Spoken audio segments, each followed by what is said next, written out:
Este parlamento é o que tem o poder para decidir sobre as principais matérias do país. Ninguém votou em ministro do Supremo Tribunal Federal para legislar. O Supremo tem que, pelo contrário, defender o que esse parlamento aprova, proteger o que esse parlamento aprova. E é isso que o governo Lula tem feito até agora. Tirado do bolso do mais pobre, do trabalhador. Prometeram taxar os super ricos, taxaram a compra dos mais pobres online, na Shein, na Shopee, taxaram a compra da roupa dos mais pobres, enquanto a Janja faz story mostrando as suas viagens de luxo em hotel de 5 a 7 estrelas, entrando em loja para comprar roupa de grife. A população mais pobre paga mais imposto por decisão do ministro Fernando Haddad. Este plenário deveria ter a coragem de pautar matérias como o fim do foro privilegiado. É uma questão do deputado não ser mais refém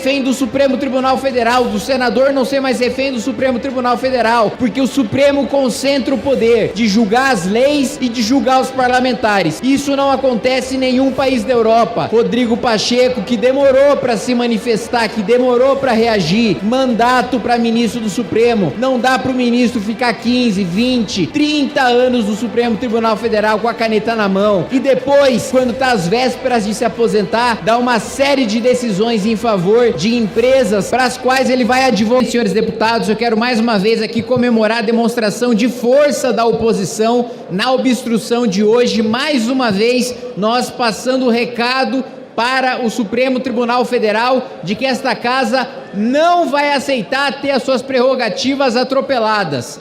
Já temos PEC, já temos PL para reverter essa decisão que se desenha no Supremo Tribunal Federal com o voto da ministra Rosa Weber, que quer legalizar o aborto no nosso país, ferindo cláusula pétrea, ferindo direito fundamental à vida.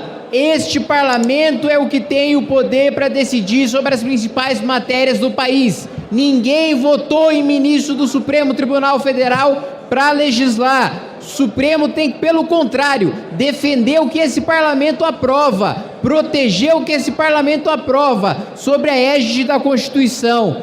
Propriedade privada, o Supremo Tribunal Federal decidindo que propriedade produtiva pode ser considerada, pode ser desapropriada por não cumprir função social, como uma propriedade que produz, que emprega, que paga imposto, que gera emprego, que gera renda, pode ser considerada improdutiva só na cabeça de um ministro do Supremo Tribunal Federal, né? Além disso, essa casa votou sobre o imposto sindical, vedou a cobrança do imposto sindical.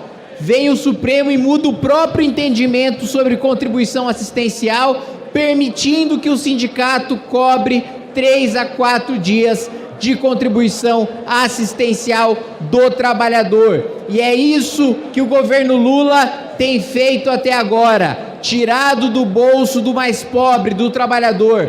Prometeram taxar os super ricos, taxaram a compra dos mais pobres online, na Shein, na Shopee, taxaram a compra da roupa dos mais pobres, enquanto a Janja faz story mostrando as suas viagens de luxo em hotel de 5 a 7 estrelas, entrando em loja para comprar roupa de grife. A população mais pobre paga mais imposto por decisão do ministro Fernando Haddad. Deputado Zeca Dirceu, vocês podem fazer o rosto de deboche ou de menosprezo que vossas excelências quiserem, mas fato é que hoje a população mais pobre paga mais imposto na compra de roupas e nos mais diversos itens. Saiu agora a nota fiscal na Folha de São Paulo mostrando que um sujeito comprou um bloco de notas por R$ 1,50 e foi taxado pelo governo em R$ 32.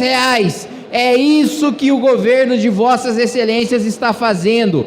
Além disso, este plenário deveria ter a coragem de pautar matérias como o fim do foro privilegiado. Agora não é só uma questão do deputado ser julgado como um cidadão comum. É uma questão do deputado não ser mais refém do Supremo Tribunal Federal, do senador não ser mais refém do Supremo Tribunal Federal, porque o Supremo concentra o poder de julgar as leis e de julgar os parlamentares. Isso não acontece em nenhum país da Europa. Esse parlamento tem que ter a coragem de aprovar a proposta que eu defendo desde o primeiro dia do meu primeiro mandato, que é de tirar o Supremo Tribunal Federal do Poder Judiciário. Quem julga leis não pode julgar pessoas. Mais do que isso, nós também devemos aprovar, como afirmou o presidente Rodrigo Pacheco, que demorou para se manifestar, que demorou para reagir, mandato para ministro do Supremo. Não dá para o ministro ficar 15, 20, 30 anos no Supremo Tribunal Federal com a caneta na mão. E depois, quando está às vésperas de se aposentar, dá uma série de decisões em favor de empresas para as quais ele vai advogar depois que ele sai do Supremo Tribunal Federal. É isso que nós vimos com ministros indicados, inclusive pelo PT. Eu quero saudar todos os jovens aqui de esquerda, de direita, de centro, que estão no estágio visita, que estão passando por essa experiência no parlamento, porque vocês precisam entender o que acontece no nosso país, a postura do parlamento, a postura do Supremo Tribunal Federal, que atropela prerrogativas parlamentares, precisam entender o que acontece no nosso país.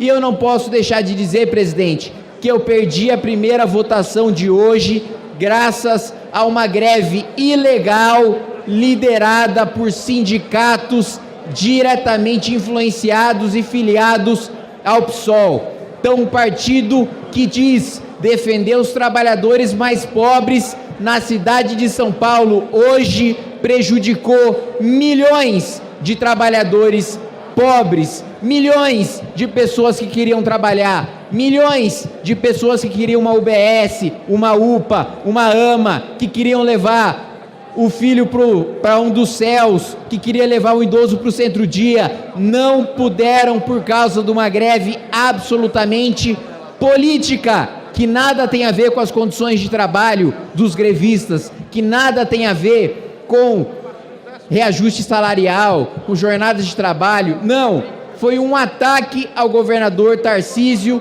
que agiu bem, ingressou na justiça e garantiu que pelo menos parcialmente o serviço fosse prestado. E veja só, a greve contra a privatização fez com que a população quisesse ainda mais a privatização do metrô, porque foram as linhas privadas, geridas pela iniciativa privada, que não pararam. Foram as linhas privadas que levaram o paulistano para o trabalho, que levaram o paulistano para a consulta médica, que levaram o paulistano para colocar o seu filho numa creche. Foram as linhas privadas que operaram, e por isso a gente nunca mais pode ficar refém de sindicatos partidarizados que prejudicam a vida de milhões de trabalhadores. Conseguir, senhor presidente, aproveitando que estou falando em cidade de São Paulo, estado de São Paulo, as assinaturas necessárias para instalar a CPI do crack. Deputado Zucco, que sem dúvida nenhuma será de grande ajuda nessa CPI, nós vamos para cima do crime organizado, nós vamos para cima do PCC. Nenhum dos parlamentares desta comissão tem que ter medo de enfrentar o PCC, porque esse é o nosso alvo número 1. É para cima deles que a gente vai. E nós sabemos que o PCC tem gente no Ministério Público, tem gente no Judiciário, tem gente na classe política, no Poder Legislativo, no Poder Executivo, e nós vamos para cima desses também, sem medo nenhum. E farei um apelo ao presidente da Câmara dos Deputados para que abra o mais breve possível essa CPI para a gente começar os nossos trabalhos, para a gente impedir que, como na Cracolândia da cidade de São Paulo, que não é a única, só no estado de São Paulo tem mais de 250 Cracolândias, ao redor do país também nós sofremos com o mesmo problema, que precisa ser enfrentado nacionalmente numa CPI. Nós precisamos internar compulsoriamente o sujeito que não tem mais autonomia de vontade.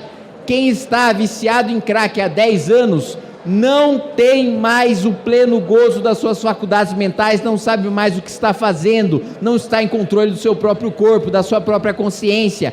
Por isso, o governo, apesar da gritaria de ONGs, das esquerdas, da imprensa, precisa internar compulsoriamente, sim, e esta CPI deve fornecer o arcabouço jurídico necessário para que os prefeitos de todas as cidades consigam fazer isso. E eu quero finalizar mais uma vez me endereçando aos jovens que estão aqui fazendo o estágio visita. Eu acredito na geração de vocês. Isso porque não sou eu que vou realizar o sonho de ver o Brasil sendo um dia um dos países mais desenvolvidos do mundo, tendo um assento permanente no Conselho de Segurança da ONU. Não. Quem vai realizar esse sonho são vocês. Eu só pavimento a estrada para vocês construírem este caminho. O conservadorismo é sobre acreditar que existe um pacto entre aqueles que já se foram, que nos deixaram a democracia, que nos deixaram constitucionalmente o direito à vida, à liberdade, propriedade, que nos deixaram a religiosidade cristã, que nos deixaram a filosofia grega, que nos deixaram o direito romano. Um pacto com o passado, um pacto com o presente, com quem vive hoje, com nós que estamos construindo a história do país hoje, e um pacto com o futuro, que são vocês que estão agora nas galerias. Eu posso garantir para vocês que no que depender de mim, eu vou entregar a minha vida para cumprir a minha parte nesse pacto e entregar para vocês um país melhor do que aquele que eu recebi dos meus antecessores. Obrigado, presidente.